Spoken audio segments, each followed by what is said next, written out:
Shalom jemaat yang dikasihi Tuhan. Berjumpa kembali di dalam renungan Bina Iman GKI Klasi Solo. Sebelum mendengar firman Tuhan, mari kita berdoa. Bapa yang di surga, kami bersyukur untuk saat ini karena Engkau terus menyertai kehidupan kami, memelihara kehidupan kami, dan juga saat ini kami siap untuk mendengar sabda-Mu sebagai makanan rohani kami.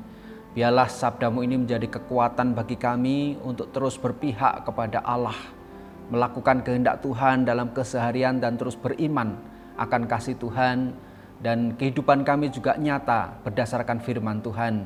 Kami mohon pertolongan Roh Kudus untuk menolong kami, membantu kami dan berkuasa atas hidup kami, sehingga kami dapat memahami firman ini dengan baik dan melakukannya dalam kehidupan sehari-hari. Di dalam Tuhan Yesus kami berdoa. Amin.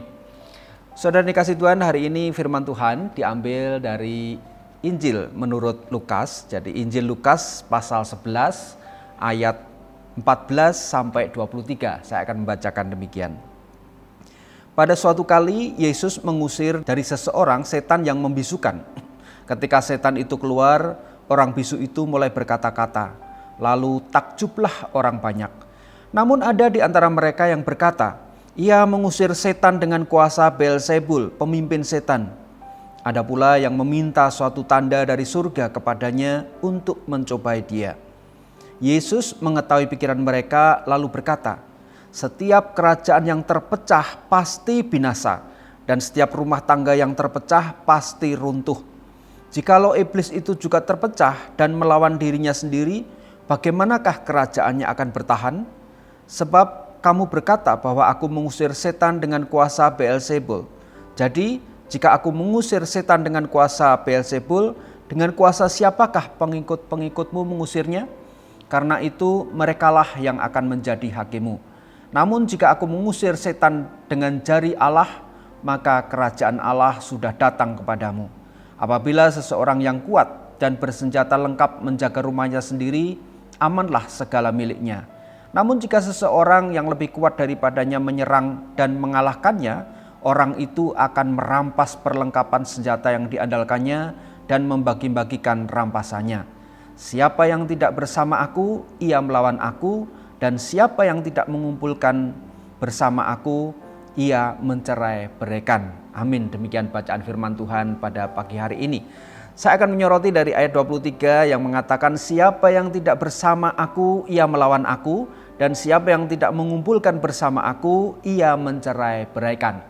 Saudara yang dikasihi Tuhan, melalui firman ini kita diperhadapkan pada sebuah pilihan untuk berpihak kepada siapa. Nah, kemarin kita baru saja melakukan pesta demokrasi untuk memilih presiden, calon presiden dan wakil presiden, dan juga pemilu legislatif. Nah, kadang ada orang-orang yang memihak salah satu calon. Nah, biasanya orang yang memihak salah satu calon ini, kalau melihat calon lawannya itu selalu negatif thinking. Ya mungkin nggak semuanya ya, tapi orang terjebak pada itu. Sehingga apapun yang terbaik yang dilakukan lawannya itu pasti itu yang terburuk. Jadi suzon atau setiap kali yang dilakukan itu pasti ada sesuatu yang buruk.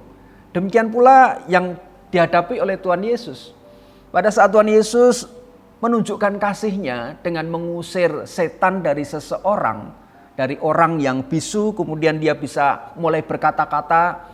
Karena Yesus mengusir setan itu, harusnya itu orang akan melihat dengan takjub dan bersyukur bahwa orang itu diselamatkan. Tetapi ada juga orang yang selalu melawan. Jadi dia berpihak melawan Yesus.